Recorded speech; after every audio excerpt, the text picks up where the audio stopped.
दंगे, ये तो वही बात हो गई ना कि जुल्म भी हम पर हुआ और जालिम भी हम ही कहलाए। मतलब हम ही पर जुल्म, गोली भी हम पर चली, घर हमारे बर्बाद हुए और ऊपर से हम पर ही इल्ज़ाम लग गया कि हमने ही अपने आप को जो है वो ख़त्म कर लिया और अब हम ही जेल में जाके सड़ेंगे। तो ऐसा मुमकिन है क्या? ऐसा तो मुमकिन नहीं हो सकता ना कि जालिम भी वही और मज़लूम भी वही। तो ये तो, और जहाँ तक जनता पार्टी बीजेपी की बात है, इनके झूठ जो है ना वो नस नस में भरा हुआ है। झूठ ये नहीं बोलेंगे क्योंकि इनकी जो राजनीति चल रही है, ये जो इतने सालों से जो चला रहे हैं हुकूमत, ये झूठ पर ही तो चल रही है। क्या किया इन्होंने? इनके अगर झूठ गिने जाएं तो समझ लीजिए कि गिनती करना मुश्किल हो जाएगी, इतने झूठ इन्होंने बोले हैं और झूठ के सिवा दूसरा कुछ बोला ही नहीं है। तो इसलिए इनके लिए बहुत आसान है इल्ज़ाम लगाना किसी पर भी। पर हमारे हिंदुस्तान में अभी कानून मौजूद है, हमारी अदालतों में अभी इंसाफ होता है, तो एक ना एक दिन सच्चाई सबके सामने आ जाएगी कि कौन जालिम है और कौन मजलूम है, साफ़ हो जाएगा ये। लेकिन आप कह रही हैं एक तरफ कि हमें भरोसा है कानून पे, हाँ, मगर दूसरी तरफ हम ये देख रहे हैं कि कंटिन्यू जो लोग थे प्रदर्शन में शामिल होने वाले, उन्हें उठाया भी जा रहा है, उन्हें गिरफ्तार किया जा रहा है। इशरत जहाँ की बात कर लें, उमर खालिद की बात कर लें, खालिद सैफी हैं, सबको गिरफ्तार के अंदर कर लिया गया। देखिए, जुल्म जो है ना एक हद तक चलता है। अभी आपकी रस्सी ढीली है, आप जब तक जुल्म करना चाहते हैं करें, लेकिन जब पाप का घड़ा भरता है ना तो फिर वो बाहर ही निकलता है। तो जिस दिन आपके पाप का घड़ा भरेगा, उस दिन जो आम जनता है, जैसे शाहीन बाग का प्रोटेस्ट हुआ था, वो एक समझ लीजिए, एक तरीके से ये समझ लें कि झांकी है, झांकी थी। आगे क्या होगा कुछ नहीं पता, क्योंकि इंसान देखिए कब तक जुल्म को सहेगा, कब तक सहेगा? कभी ना कभी तो उसका आखिर होगा ना। फिर वो चाहे किसी भी लेवल का हो, फिर मुझे नहीं पता कि उसकी वो क्या रुख इख्तियार करेगा। मैं हिंसा की बात बिल्कुल भी नहीं कर रही हूँ यहाँ पर, क्योंकि हम ना हिंसा को पसंद करते हैं।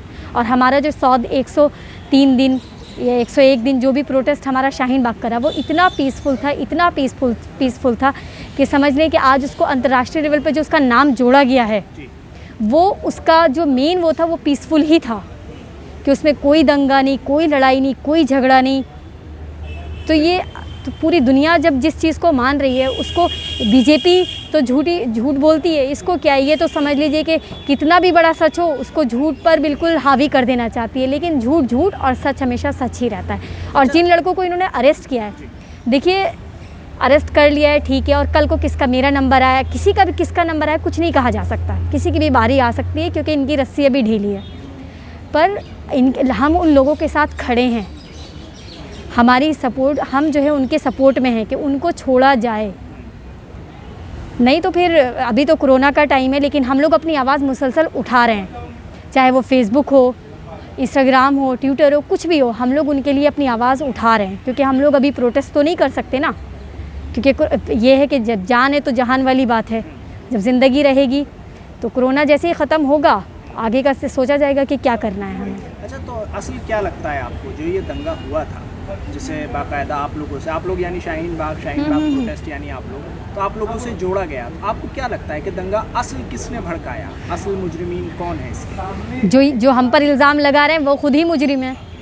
वो अपना छुपाने के लिए तो उनको किसी पर तो थोपना है ना, तो उनको सीधे साफ इनको नज़र आ रहा है कि क्योंकि जो असल में वजह क्या हुई ना, क्योंकि इनको हमारी जो एक वो है कि शाहीन बाग का जो एक नाम है वो इनको हज़म नहीं हुआ और हो भी नहीं रहा है। तो अब इनको ये है कि शाहीन बाग को बदनाम कैसे किया जाए। तो सबसे अच्छा तरीका है कि इन्हीं पर जुल्म करो और इन्हीं पर इल्ज़ाम लगा दो, इन्हीं को जेलों में भर दो, सब कुछ इन्हीं के साथ करो।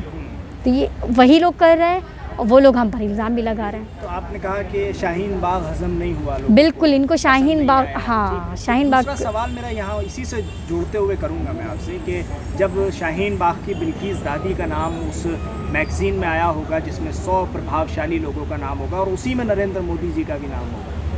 देखिए, जिसने नरेंद्र मोदी का नाम दिया है, ठीक है, वहाँ पर नरेंद्र मोदी की तारीफ़ भी लिखी गई है ना, उनकी तारीफ़ पर भी तो गौर किया जाए। जो नरेंद्र मोदी जी के बारे में कहा गया है, क्या कहा गया है, वो तो सबको मालूम है कि किस लिए उनका नाम आया है। प्रभावशाली किस मामले में वो प्रभावशाली हैं, ये भी तो एक अहम चीज़ ये भी तो है। तो दादी का नाम शाहीन बाग देखिए पूरी दुनिया के लिए, ये मैं सिर्फ हिंदुस्तान के लिए नहीं, पूरी दुनिया ने इसको सराहा है। इसके जो इसमें मतलब आप ये कह लें कि जो पीसफुल जो थी इसकी, और उसमें बहुत, और हम लोगों को जिस तरह से इन लोगों ने बदनाम करने की कोशिश की, कितनी तरह के इल्ज़ाम लगाए, क्या इल्ज़ाम नहीं लगाया, बच्चों को मारने से लेकर और 500-500 रुपये तक, बिरयानी खाने तक, कौन सा इल्ज़ाम है जो इन्होंने नहीं लगाया। लेकिन वो सब जो है उल्टा पड़ा इन पर, सारे इल्ज़ाम इन पर उल्टे पड़े और उसको और अंतर्राष्ट्रीय बिल्कुल, और बिल्किस दादी का नाम आने से वो बिल्कुल क्लियर हो गया कि आप किस आपका भी नाम है लेकिन आप किस पोजीशन पर है और बिल्किस दादी किस पोजीशन पर है, शाहीन बाग किस पोजीशन पर है। अच्छा, तो क्या अब कुछ शाहीन बाग की इमेज बदली होगी? जिस तरह सरकार ने चाहा था कि शाहीन बाग की इमेज इस तरह जाए कि शाहीन बाग ने जो है वो पूरे, देखिए हक जो है ना वो हक होता है, सच सच होता है। जब अंतर्राष्ट्रीय लेवल पे दादी का नाम आया है तो इसका मतलब है बिल्कुल छवि बदली है, जो इन लोगों ने चाहा था उसका अपोजिट हुआ है, क्योंकि जो चीज़ जो है शाहीन बाग वो बिल्कुल क्लियर हो गया है। बीजेपी ने बहुत चाहा बदनाम करने का, लेकिन वो उसमें कामयाब नहीं हो पाए और ना हो पाएंगे। झूठ कभी भी कामयाब नहीं होता है, थोड़े दिन तक चल जाता है लेकिन कामयाब कभी नहीं होता है। तो अभी आप समझ रही हैं वही थोड़े दिन अभी चल रहे हैं बीजेपी के थोड़े दिन चल रहे हैं, कोई बात नहीं, वो थोड़े दिन में इनका होने वाला है पत्ता साफ, इनका पत्ता साफ होने वाला है। आपसे करना चाहूँगा, ज़्यादा लंबी बातचीत नहीं करूँगा। दादी जो शाहीन बाग की हैं, उन्हें आप जानती हैं, शुरू से उनके साथ रही हैं प्रोटेस्ट में। मैं ये पूछना चाहता हूँ, जिस तरह से शाहीन बाग का प्रदर्शन हटा और उस वक्त दादियाँ मौजूद थीं वहाँ, तो क्या उस वक्त कोई ऐसी बात हुई आप लोगों के बीच कि हम इस प्रोटेस्ट को आगे बढ़ाएंगे, या जैसे जामिया वालों ने कहा कि हम कोरोना की वजह से इस प्रदर्शन को अभी बंद कर रहे हैं लेकिन आगे शुरू करेंगे, तो क्या शाहीन बाग से भी कुछ इस तरह की बात सामने आई? देखिए, शाहीन बाग का जो प्रोटेस्ट ख़त्म हुआ तो उसको एक तो कोरोना तो वजह थी ही, क्योंकि मैं खुद वहाँ स्कूल चला रही थी। मैंने शाहीन बाग जिस दिन ख़त्म हुआ है उससे मतलब कुछ दिन पहले ही, जब कोरोना का वो हुआ था, तो मैंने स्कूल बंद खुद ही किया था, क्योंकि हमें जो है सिर्फ एक लड़ाई लड़नी है लेकिन हर चीज़ को सामने रख कर लड़ना है। तो उसी को लेकर अब आगे की जहाँ तक बात है कि आगे शाहीन बाग क्या करेगा, जैसे ही कोरोना का ख़त्म होता है उसके बाद ये लड़ाई तो देखिए लंबी है, ये लड़ाई 2, 4, 6 महीने की लड़ाई नहीं है, ये बहुत लंबी लड़ाई है।